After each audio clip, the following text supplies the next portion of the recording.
बिस्मिल्लाहिर्रहमानिर्रहीम। मैं आज अपने तमाम मेहमान जो मुअज़्ज़ज़ मेहमान हैं उनके सामने ये बताना चाहता हूँ कि हमारे ईमान की बुनियाद क्या है, किसका ईमान करना है। ईमान कहते किसे है? ईमान कहते हैं किसी बात पर यकीन करने का नाम ईमान है। तो ईमान की बुनियाद क्या है? तो ये इस बात में थोड़ा सा आज में ये इश्क भी है, हमें सब फलां भी है, हम आशिक भी है, सब कुछ है, मगर बुनियाद ये ना, फिर बुनियाद ना हो तो ना इश्क दोनों किसी काम की। अमन तो बिल्लाह है, मैं ईमान लाया अल्लाह का।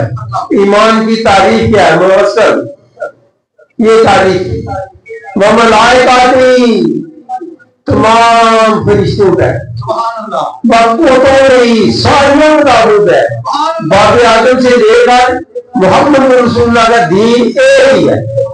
आज शरीयत अलग अलग हो गई, दीन ना मदनी ना बकी, दीन इलाही।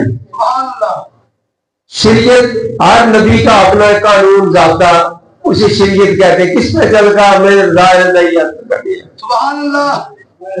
रोज़ों सब रसूलों को मानना होगा, एक को दो को नहीं, सब रसूलों को मानना। वो तो नहीं रोते क़यामत का ईमान रखना होगा। बरकत खैर ही बचर नहीं, नेकी और बदी, अच्छाई और बुराई का मालिक सिर्फ अल्लाह। इसको तस्लीम करना होगा, कोई मालिक नहीं है। ये कहेंगे मुझे फलां जादूगर ऐसे कर दिया, फलां जादूगर ने ये कर दिया। अल्लाह तो कह रहे कि खैर ही बशर नहीं मिल रहा है, खैर और शर का तो मैं मालिक हूँ। अगर इस पर ईमान नहीं है तो हमारा ईमान मुकम्मल नहीं है। हमें खैर और शर का मालिक सिर्फ अल्लाह को मानना होगा। ये ईमान का हमारा मुफस्सिल है। खैर ही बशर नहीं मिल अल्लाह ताला वलबा से बादल मौत। वलबा से किसे कहते हैं भाई? वो जिंदा हो देखो यार, बात कहते जिंदा हो जाओ। किससे बादल मौत के बाद को जिंदा होना, ये इसका हमारा ईमान है। क़यामत की खास बात ये है कि जब उठेंगे, जिंदा होंगे मरने के बाद, इस पर बुनियाद हमारी होगी।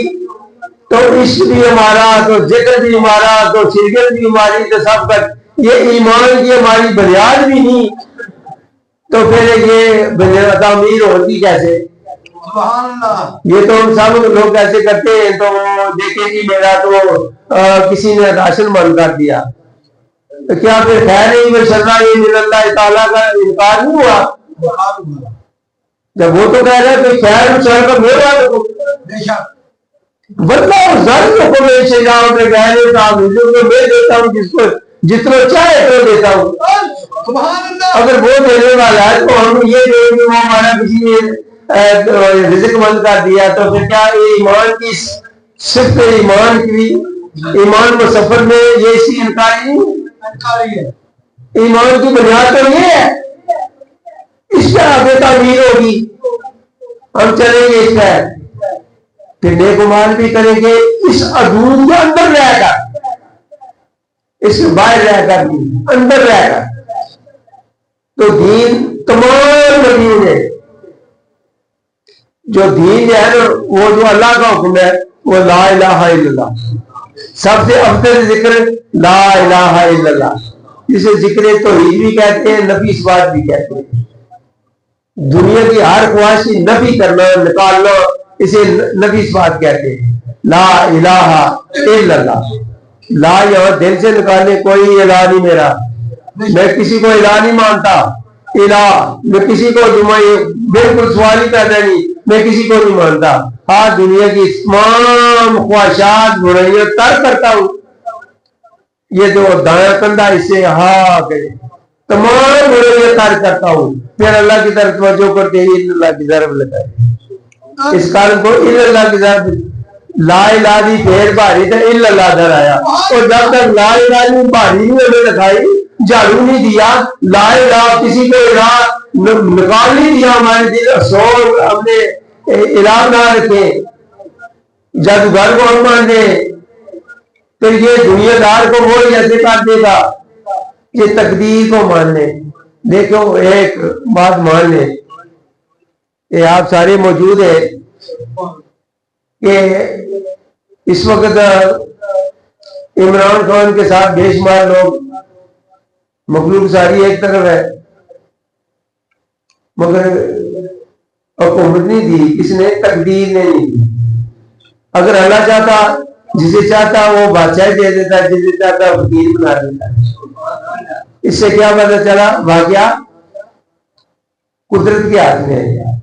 किसी को बादशाही दे तो हम जंग आपस में जंग न करें, तकदीर को फैसले को अपना लें। मैं तकदीर के मामलात में ये चाहे कि ख्वाजा खिज़र और हज़रत मूसा अलैहिस्सलाम दोनों का सफर 16वां पारा सूरत काफ में मौजूद है कि खिज़र अलैहिस्सलाम ने एक बच्चा छोटा सा वो मार डाला, कोई केस नहीं चला, कोई मुकदमा दायर नहीं हुआ। मूसा अलैहिस्सलाम बादशाह से शरीयत में उन्होंने कहा कि ये क्या दिया, कोई शरीयत ने अपना काम किया, तरीकत ने अपना काम कर दिखाया। ये तकदीर है। तकदीर और फकीर दोनों हर तक फकीर नहीं है। हमने करना क्या है, तकदीर के साथ साथ करना है। सारी बातों में ये भी नहीं थी, ये भी नहीं थी, मगर तकदीर वाले को पहचाना नहीं, ये तो उसका फैसला है। अगर वो चाहता तो ऐसे ना दे देता, अगर वो चाहता तो ऐसे कैसे हो सकता था। तो कुछ मामला तकदीर के ऐसे हैं। मैं अर्ज करता चलूं कि हज़रत सुलेमान अलैहिस्सलाम के अब्बू हज़रत दाऊद अलैहिस्सलाम, अगर पूछा जाए कि हज़रत दाऊद अलैहिस्सलाम अब्बू क्या सारी जमीन पर देखना, उनका नाम ईशा, हज़रत दाऊद अलैहिस्सलाम का नाम ईशा।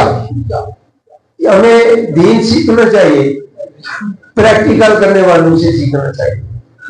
उनके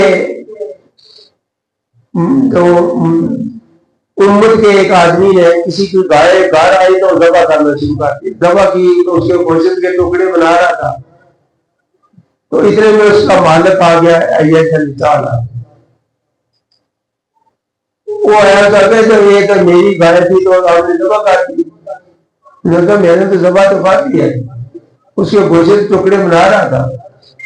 उन्होंने कहा, वो शख्स ने कहा कि अच्छा तू अदालत में चला जा, अगर दाऊद अलैहिस्सलाम का जो फैसला करे, मैंने जो करना तो कर दिया।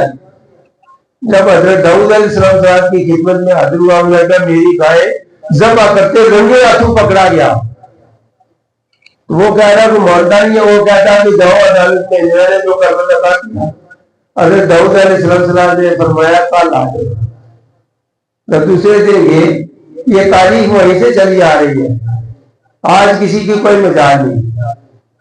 तो वहां आए, हज़रत दाऊद अलैहिस्सलाम ने कहा कि यह गाय से छोड़ दे, गाय उसी को रह दे, उसने अगर दबा कर दिया छोड़ दे। ये कैसे हो सकता है, ये कमाल फैसला, बादशाह भी और नबी भी, तोता गंबर और सूर भी, ये कैसे हो सकता है, ये कैसे फैसला। गाय मेरी वो दबा कर रहा था, वो रंगे तू पकड़ा गया तो आप कहते गाय छोड़ने से, अच्छा फिर तुझे फैसला नहीं मंजूर, अजी नहीं लगा, अच्छा फिर कल आ जाओ। फिर दूसरे दिन गए, अरे दाऊद अलैहिस्सलाम ने हाँ जी मेरे लिए क्या फैसला। दूसरे दिन गए तो अरे दाऊद अलैहिस्सलाम ने फरमाया यार वो अपनी जायदाद जी वो उसी को दे लगे, है चंगा फैसला। वैसे तुझे क्या कमी है, अच्छे फैसले इतने अच्छे फैसले अच्छी, इसलिए कहेंगे नबी का फैसला, मगर अकली दलील में अच्छे नहीं लग रहे थे, अकली दलील में ये नहीं अच्छे लग रहे थे। इंसाफ के तकाज़े में मगर जो नबी जानता है वो दूसरा भी इसे तकदीर कहते हैं। न तीसरे दिन गए तो उन्होंने कहा कि ये देखे जी हजरत दाऊद अलैहिस्सलाम ने ये फैसला किया। वो कहते हैं वो चोर है, जो है चोर है, उसको जायदाद भी इसी को दे। लोगों ने कहा ये ऐसे नहीं हो सकता।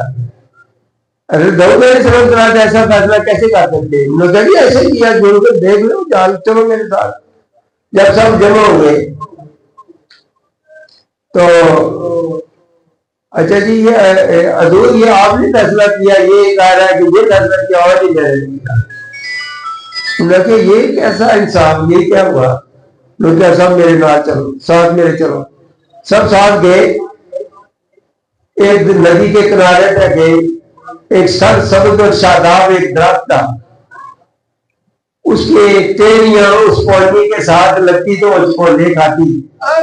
बड़ी खूबसूरत सी जगह थी। अरे दाऊद अलैहिस्सलाम ने फरमाया ये वहां से खोदो। जब खोदा तब वहां से एक लाश निकली। उस लाश के सीने पे एक जो खंजर था वो उसी गाय वाले का मालिक जो बनता था उसी का नाम लिखा था। सुभान अल्लाह। इससे हकीकत शनासी तकदीरी के साथ है। शरीयत के दरवाजे में दाखिल हूं तक तकदीर तक पहुंचे, वैसे पहुंच नहीं सकेंगे, दरवाजे से न गुजरेंगे। इसीलिए शरीयत, तरीकत, मार्फत, हकीकत। हकीकत चुनाव उसी वक्त बनेगा जब आपने बुजुर्ग को बाहर गए बना करते दिख जाओ यार, दिख जाओ, मर जाओ यार, यार से दूर है, फिर पता चले कि असल हकीकत क्या है, असल क्या हकीकत है। जब वो बोला ने कहा मैं जो बचाना चाहता था तो गाय छोड़ दे, फिर ये कहना चाहता था कि एक जायदाद ही दे दे तो क़यामत भी तुम्हारी नजात हो जाए, फिर भी तूने नहीं माना। आज बात जाहिर हो गई, आज जो किसान जो लोग जानी नहीं पड़ेगी। ये तकदीर का मामला, इसलिए नबी वली ये तकदीर के साथ क्या करते हैं। बागदा ईमान की पूरी कौम से कहता हूं, शायद इतने लोग पाकिस्तान के ये कह रहे कि इमरान खान आवे ही आवे, आवे ही आवे, जिंदाबाद, बोरा पूछ, और एक ही आदमी जो तकदीर को मानने वाले वो नहीं मान रहा तो बादशाही मिल रही, बादशाही नहीं मिल रही। देने वाला उसको देगा। उलाएगा होमन वारिसून, जिनको उसने वारिस बना दिया, वारिस ने दो ढूंढ दिया हाले दूर, उसी में दाखिल रहेंगे। वो मोमिन की पहचान, ये ईमान मुसफ़ल इसी का रखना होगा जो इसी से ईमान से कहते हैं। इससे बाहर होगा अगर कोई अमल कर नहीं रहा है तो बेसूद है, उसका कोई फायदा नहीं। हम ये भी मानने के अलाकुल्ले शहर कदीर मान ले हो, 100 बार पढ़े हो, फिर अलाकुल्ले शहर कदीर है तो फिर ये क्यों कह रहे यार मुझे फलान ने नुकसान बचा दिया, फलान जादूगर ने मेरा रिज़्क़ बंद कर दिया। जब अल्लाह कह रहा मैं राज़िक़ हूं, जो अल्लाह राज़िक़ हो, देने वाला अल्लाह हो, तो फिर जादूगर को तरजीह देने उसने छीन लिया। यार कोई अफसोस की बात है। वो जादूगर की हैसियत थी, कायनात का बादशाह उसे हैसियत नहीं लगे, वो कैसे होने देता है, वो जो चाहे सो कर ले, मगर अल्लाह की रजा ना हो तो कुछ नहीं होगा। दूसरा ये है, अगर किसी को बादशाही की मुसीबत गले पे पड़ गई, बादशाही आपको ये क्या पागल है बाबा है, बादशाही मिली है तो क्या है, उस मुसीबत में पड़ गया हो, और यकीनी बात है वो मुसीबत में पड़ गया। उस बादशाही कभी इस तरफ से को हमला होगा, कभी इस तरफ से हमला होगा, हमें कोई परवाह नहीं, जिससे उस तरफ से मर्जी हमला हो, हमें कोई परवाह नहीं। हमें क्या दिख रहा है, कोई खौफ नहीं, तो खतरा नहीं, ना गमगीन है, गम है। वो जाए जाना तो जाती जाए, वो आ रही है तो खुशी नहीं था, जाए तो गम कोई, हमें बेफिक्र हो रहे, हमें क्या करवा। जितने भी दुनियादार है आला से आला रुतबे हासिल किए, मगर किसी के हाथ पीछे बढ़े तो फांसी लागे। बाबा फांसी को किसी ने फांसी बताया, वो नहीं के इस तरह न आपने फरमाया न घर चाहे न सुख रूठे, न कोई खटी खटी, जो आया सो मुंह पाया, कलीर का भी चटी, उसे छोड़कर दिया या हमें सबको अल्लाह फजल करे जिस पे और दुनिया की मोहब्बत से पाक होता जाए। सबसे बड़ा फजील है ये, जिस घर में दौलत आई यकीनी बात है उस घर में फितना जरूर पैदा हो। माशाअल्लाह बहुत अच्छी। इसीलिए अल्लाह तबारक तआला ने फरमाया माल और तो आपकी औलाद और आपके माल ये तुम्हारे लिए फितना है। इस फितने से बचना कैसे है ये बात मैं बता दूं। जब माल मिले तो उसकी हिसाब करे तो ज़कात अदा करता जाए, मिस्कीन गरीब लोगों की मदद करता जाएगा। जब वो ये करता जाएगा तो उसके माल में और बरकत भी होती जाएगी। जैसे कि हजरत उस्मान गनी जरूर है, उस वक्त भी गनी थे, आज भी गनी है, उनका मामला आज भी चल रहा है। वही जो उनकी प्रॉपर्टी थी नीचे में हजरत बिलाल रजी अल्लाह ताला की मस्जिद भी जाकर देखी है, नीचे मार्केट है, उसी की आमदन से ऊपर खर्चा चल रहा है। वो खैरात आज भी जारी है, गरीब मुस्किन आज लोगों के लिए आज भी दरवाजा खुला है। तो ऐसे ही वो लोग जो थे सिर्फ अल्लाह की रजा के लिए सब कुछ लौटा दिया।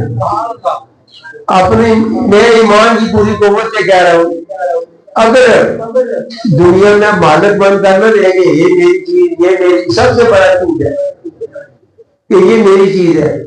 तुम्हारा सांस और कल तुम्हारा कंट्रोल में नहीं है, सांस मालिक किस बात का है? आखिर में कह जाए तो किस बात का आंकड़ा कर रहा है? तुम्हारा जो सांस तुम्हारी कंट्रोल में है ना कल तुम्हारी कंट्रोल में है। माशाअल्लाह। तो बात किस चीज का मालिक है?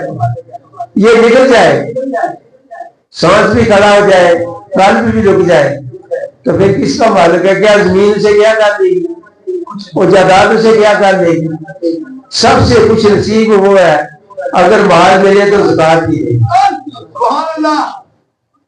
अगर बचना तो माल के फजूल से बचना तो ज़कात अदा करे, फितने से बच जाएगा। मेरे आका हजूर से ने फरमाया कि माल और जायदाद दोनों औलाद ये तुम्हारे लिए फितना है। और सखी और शूर कंजूस जिसे कहते हैं, कंजूस दोनों का जो साल बाद हिसाब होगा और दोनों का खर्चा बराबर। आखिर अल्लाह के रसूल सल्लल्लाहु अलैहि वसल्लम ये आप इमाम तमाम नबियों के बादशाह है, तो ये कैसे एक कंजूस है खर्च ही नहीं कर रहा, दूसरा अल्लाह के नाम में खर्च कर रहा, तो बराबर खर्चा कैसे हुआ? तो मेरे आका हजूर ने इरशाद फरमाया, कैसी मीठी मीठी बातें, कितने खुश नसीब थे वो लोग मेरे आका हजूर की महफिल में बैठने वाले। आपने फरमाया जो कंजूस है उस पर कोई ना कोई मुसीबत आ पड़ेगी, कोई मुकदमात में खर्च हो जाएंगे, कोई बीमारियों में लग जाएंगे, कोई किसी फितने में बर्बाद हो गए, वो माल में से जाया हो जाएगा। तो जो अल्लाह की राह में खर्च करता है उसके माल में बरकत होती है। वो नहीं खर्च करना वो उसके आराम में रखे जा रहा है, जो अल्लाह की राह में खर्च कर रहा है उसके माल में अल्लाह बरकत दे दे।